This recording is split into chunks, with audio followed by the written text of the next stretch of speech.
कक्षा 10वीं के सभी विद्यार्थियों का बहुत बहुत स्वागत है। एमपी रुक जाना नहीं परीक्षा दिसंबर में आपका जो पहला पेपर है वो स्टार्ट होगा गणित विषय से। उसके बाद में आप जो अपना 20 दिसंबर को पेपर देने वाले हैं उसका नाम है अंग्रेज़ी। कक्षा 10वीं का अंग्रेज़ी का पेपर रहेगा। तो यहाँ पर रुक जाना नहीं लौट चले योजना जो चल रही है उसका दिसंबर महीना में आपकी स्टार्ट होती है। तो यहाँ पर 20 दिसंबर का अंग्रेजी का जो पेपर रहने वाला है उस पेपर में किस प्रकार के क्वेश्चन आने वाले हैं उसकी बात आज के इस वीडियो में हम करने वाले हैं। तो जितने भी दोस्त हमारे क्लास 10th वाले हैं जो अनुत्तीर्ण हो गए थे और अगर आपको इस बार पास होना है तो इस वीडियो को लास्ट तक देखिएगा किस प्रकार पेपर आपका बनने वाला है। चलिए तो हम स्टार्ट करते हैं यहाँ पर पहले क्वेश्चन से और 1 से 16 तक पूरा पेपर का हल हम यहाँ पर देखेंगे। चलिए बच्चों, तो पहला क्वेश्चन आपकी स्क्रीन पर आता है। देखिए, सबसे पहले आपको एक सेक्शन मिलेगा। सेक्शन नंबर ए में आपको क्या करना है, इस सेक्शन ए को आपको ध्यानपूर्वक पढ़ना है और नीचे दिए गए प्रश्नों के उत्तर देना है। जैसे यहाँ पर लिखा है, read the following passage carefully and choose the correct answer from the given options. यहाँ पर इस पैसेज को ध्यानपूर्वक पढ़ने के बाद नीचे दिए गए प्रश्नों के उत्तर आपको ध्यानपूर्वक पढ़कर उत्तर देना है। जैसे कि यहाँ पर इसी पैसेज में आंसर ढूंढने हैं आपको। तो देखिए पैसेज कहाँ से स्टार्ट हुआ है पहले तो ये ध्यान रखिएगा, नहीं तो आपके सारे पैसेज के आंसर क्या हो जाएंगे, गलत हो जाएंगे। देखिए पैसेज अगर आपके पेपर में आता है कि papaya is one of the healthiest fruit, ठीक है, यहाँ पर पपीता की बात हो रही है कि जो स्वास्थ्य के लिए जो पपाया होता है वो बहुत ही हेल्दी होता है, ठीक है, ऐसा फल है ये जो शरीर के लिए बहुत ही लाभकारी होता है। It was a number of properties, ठीक है, the fruit originated in southern Mexico and neighbouring Central America. तो यहाँ पर इस पैसेज को पढ़ने के बाद नीचे के क्वेश्चन अगर आप देखेंगे तो देखिए इसमें चूज द करेक्ट आंसर। यहाँ पर हम पहला क्वेश्चन देखें तो इसमें क्या कह रहा है, देखिए besides the fruits itself the of the papaya is are also useful. तो यहाँ पर आपका ऑप्शन आपको 4 दिए उसने, देखिए leaves, seeds, skin, all of this. तो मतलब हम इस पपाया का मतलब जो है इसको हम किस चीज़ में इसका हम उपयोग कर सकते हैं, तो आपका आंसर हो जाएगा इन सभी में हम इसका उपयोग कर सकते हैं। अगला देखते हैं, papaya is not useful for. तो papaya is not useful for, तो यहाँ पर आप आंसर हो जाएगा हमें पपीता को कब नहीं खाना चाहिए। तो हमें कब नहीं खाना चाहिए ये ऊपर वाले पैसेज में दिया हुआ है, कफ एंड कोल्ड में, खांसी और सर्दी में हमें पपीता को नहीं खाना चाहिए। अगले क्वेश्चन को देखेंगे, the enzyme which helps in the digestion of protein is present in of papaya. तो इसमें आपका करेक्ट आंसर हो जाएगा skin in case of gastric juice deficiency, ये आपका करेक्ट आंसर हो जाएगा, ठीक है, ऑप्शन नंबर सी। अगले क्वेश्चन को देखेंगे, what is useful in case of gastric juice deficiency. तो इसका करेक्ट आंसर हो जाएगा पेपेन, करेक्ट आंसर होगा बी ऑप्शन आपका राइट आंसर यहाँ पर लगाएंगे आप, किसी प्रकार की गलती आपको करना नहीं है। देखिए अगला क्वेश्चन देखेंगे आप, in India papaya is available. तो एवरीवेयर, भारत में पपाया कहाँ पर उपलब्ध है, कहाँ पर प्राप्त होता है, तो एवरीवेयर, हर जगह हमें क्या पपाया मिल जाता है।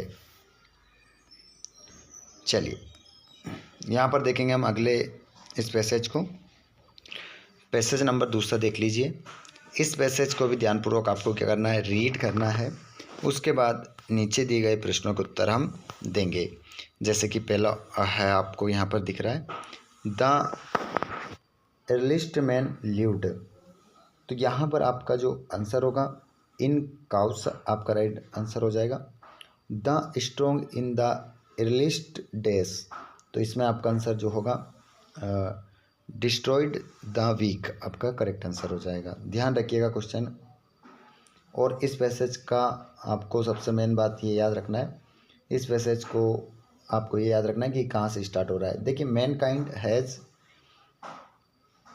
अनडोubtedly प्रोग्रेसेड सिंस मेडिवल टाइम्स, याद रखिएगा इसको। अगर इस प्रकार का पैसेज आपको मिला तो आपके आंसर जो मैं बता रहा हूँ यही होंगे। ठीक है, 2 हमने देख लिए थे, तीसरा देखेंगे। इसमें अगला क्वेश्चन जो तीसरा वाला रहेगा, man gave up the love of jungle when they realised that they had, तो इसका करेक्ट आंसर आप अगर इसमें पैसेज में देखोगे तो आपको आंसर मिल जाएगा रेशनल क्वालिटीज़, आपका करेक्ट आंसर हो जाएगा। The first step in man's progress was the realisation that they should, तो इसमें आपका जो करेक्ट आंसर होगा वो हो जाएगा स्टॉप फाइटिंग। स्टॉप फाइटिंग आपका करेक्ट आंसर हो जाएगा। नेक्स्ट क्वेश्चन को देखेंगे, which creation of the God is not mentioned in the passage, तो इस पैसेज में किसको मेंशन नहीं किया गया है। ठीक है, तो देखिए ग्रास, ट्रीज और माउंटेन्स, तो यहाँ पर सन को मेंटेन नहीं किया गया। ठीक है, अगले क्वेश्चन को देखिए। अब सेक्शन आपका आ जाएगा बी सेक्शन में आपको एक पैसेज और मिलेगा। इस पैसेज को देखिए, अभी तक जो था हमें कुछ भी याद नहीं करना था, पैसेज में से ढूंढ कर आंसर अभी तक लगाने थे। ठीक है, आपको यही करना है। आपके अभी तक क्या हो गए, 10 नंबर यहाँ से पक्के हो गए हैं। ठीक है, इसी प्रकार आपको हल करना है। अब क्वेश्चन नंबर तीसरा भी आपका 5 नंबर का रहेगा। इसमें आपको क्या करना है, देखिए बता देता हूँ। इसको देखिए कहाँ से स्टार्ट हुआ है, discipline in necessary in life, a man without discipline can achieve nothing worth while in life. ठीक है,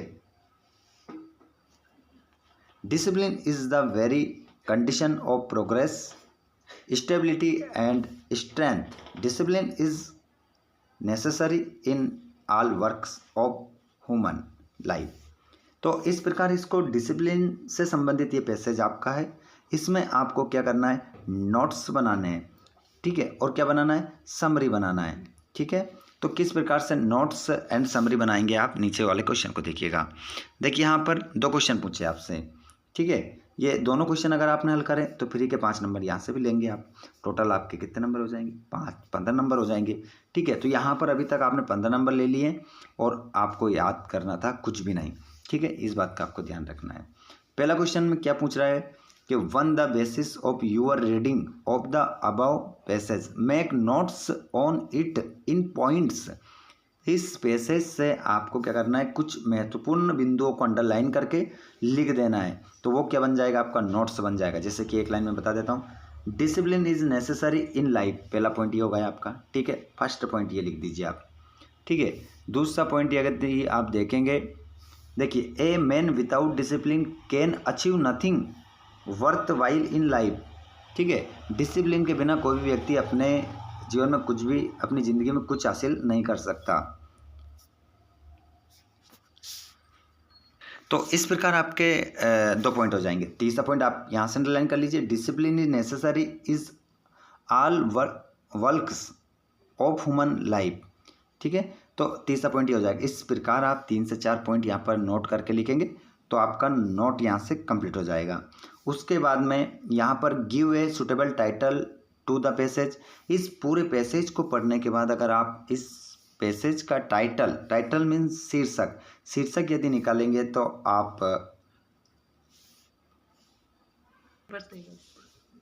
तो यहाँ पर आपका जो टाइटल होगा वो हो जाएगा discipline is necessary in life. ठीक है, यहाँ पर ये पॉइंट आपका क्या हो जाएगा, टाइटल में हो जाएगा। वेरी इंपॉर्टेंट है डिसिप्लिन से संबंधित।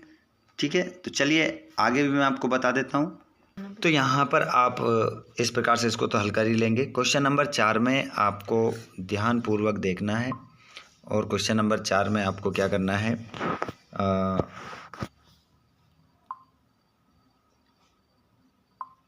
यहाँ पर क्वेश्चन नंबर 4 में आप लोगों को electronics a few days ago about but it has developed some problems, एक लेटर लिखना है। ठीक है,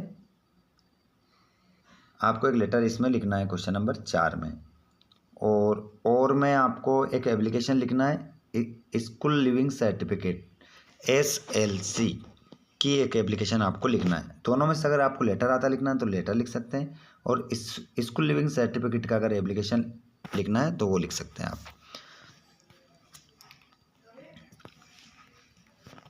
आगे चलते हैं क्वेश्चन नंबर 5 में। इसमें आपको राइट है ऐसे on any one of the following topics in about 150 words.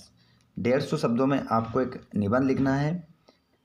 Any great leader, wonder of science, impact of corona on children, value of games and sports, the festival you like most. तो इस प्रकार आप लोगों का निबंध हो जाएगा। जो भी निबंध आप लिखना चाहते हैं इसमें से एक निबंध आप अच्छे से याद कर लीजिएगा। वेरी वेरी इंपॉर्टेंट है, wonder of science and value of games and sports, very important है। जिसके बाद में आप देख सकते हैं यहाँ पर right a paragraph in about 150 words on importance of trees. यहाँ पर देख सकते हैं आप, एक आपको यहाँ पर दिया हुआ है पैराग्राफ। इस क्वेश्चन नंबर 6 में आपको इसको देखकर 60 से 75 शब्दों में एक पैराग्राफ तैयार करना है इस इमेज को देखकर। सेक्शन सी देख लीजिए, ग्रामर संबंधित है। Ramesh is my friend lives in Bhopal, तो इसमें हु आ जाएगा। और ईच ऑफ दिस बुक्स, तो इसमें टेल्स आपका राइट आंसर होगा। और I saw boys sitting in the garden, तो इसमें सम हो जाएगा। Neither Mohan nor the boys are in the class, the politician and other, तो इसमें हैज़ हो जाएगा, डाइड। और मनु इज़ ऑनेस्ट पर्सन, इसमें एन आप आर्टिकल का प्रयोग करेंगे, एन आर्टिकल इसमें आ जाएगा आपका। I sleep early, I was tired because, इसमें आपका राइट आंसर होगा। उसके बाद यहाँ पर आप देख सकते हैं, यहाँ पर क्वेश्चन नंबर 8, आप इसको ध्यानपूर्वक देखिएगा। 8 में आपको 5 करने हैं। टोटल कितने दे रखे हैं? 8 दे रखे हैं, सॉरी 7 दे रखे हैं, 5 करने हैं आपको। ठीक है, 7 में से कितने करने हैं? 5 करने हैं। अब मैं आप लोगों को यहाँ पर बता देता हूँ कि ये सारे आंसर मैं आपको देने वाला हूँ टेलीग्राम पर। टेलीग्राम की लिंक डिस्क्रिप्शन में। जो भी प्रश्न का उत्तर आपको चाहिए कमेंट बॉक्स में ज़रूर बताइएगा, और मैं आप लोगों को तुरंत इसका फ़ोटो खींचकर टेलीग्राम पर डालने वाला हूँ। तो इसका आंसर आपको समय बचेगा और आपको तुरंत याद हो जाएंगे। क्वेश्चन नंबर 9 देखेंगे। The poem dust of now is written by. The poem dust of now, इस कविता को लिखने वाले कौन है? तो रॉबर्ट फ्रॉस्ट। अगला क्वेश्चन है, at night the tiger listens to, तो इसको लिखने वाले हैं, सॉरी माफ़ कीजिएगा, पेट्रोलिंग कार्स। ठीक है, किससे संबंधित है? पेट्रोलिंग कार्स से संबंधित आपका ये हो जाएगा। और Amanda likes to live in the tower because, तो इसमें आपका it is very high. She feels secure there, she has a grand view of surroundings, all of this आपका करेक्ट आंसर इसमें हो जाएगा। और how do the trees move, तो इसमें आप they stumble on the part. अगला क्वेश्चन 5वां भी है, did you finish your homework, show that Amanda is a, तो आपका इसमें करेक्ट आंसर क्या हो जाएगा? A school going girl. Question number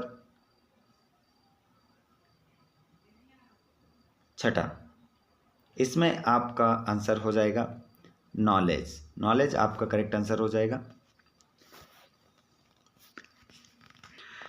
आगे भी क्वेश्चन देख सकते हैं आप। देखिए समय ज़्यादा हो रहा है और क्वेश्चन क्रमांक देखिए 10 के सभी आंसर लगे हुए हैं यहाँ पर, आप थोड़ा देख सकते हैं। जैसे कि क्वेश्चन नंबर आपका पहला है, who is the in the poem, तो द टाइगर आपका आंसर हो जाएगा। और द वर्ड प्लम्ब इज़, तो ये आपका एक एन एडजेक्टिव हो जाएगा। और द टाइगर हाइट्स हिमसेल्फ, तो नियर द वाटर होल। ठीक है, सभी आंसर आपको मिल जाएंगे बिल्कुल पूरा सॉल्यूशन के साथ। ये क्वेश्चन पेपर है, बहुत ही शानदार तरीके से इसको आप हल कर सकते हैं और अच्छे नंबर लेकर आ सकते हैं। ठीक है, इस प्रकार आपका क्वेश्चन पेपर पूरा रहेगा। क्वेश्चन नंबर ये 10वें का बी रहेगा। इस यहाँ पर ये एक स्टार्ट है, इसको पढ़ने के बाद क्वेश्चन के आंसर देना है। Kaveri gets its water from, तो इसमें हिल्स एंड फॉरेस्ट आपका आंसर होगा। और व्हाट इज कुर्ग, तो ए डिस्ट्रिक्ट आपका आंसर हो जाएगा। ठीक है, बाकी देख सकते हैं इसमें डियर आंसर होगा। 11 में, 12 में, 13 में ये आपकी किताब के क्वेश्चन आ चुके हैं, इनको अच्छे से हल कर लीजिए। और अब इनमें से आपको जो प्रश्न चाहिए 12, 11, 13, 14, 15, 16 में आपको जिस प्रश्न का उत्तर चाहिए कमेंट बॉक्स में बता दो, तुरंत आपको मैं टेलीग्राम पर दूंगा। टेलीग्राम की लिंक डिस्क्रिप्शन में ज्वाइन कर लीजिएगा अच्छे से। अपने सभी दोस्तों को शेयर कर दें और घंटी बटन कॉल पर कर लो ताकि आने वाले सभी वीडियोस नोटिफिकेशन आपको मिल जाए। धन्यवाद, थैंक्स फॉर वॉचिंग।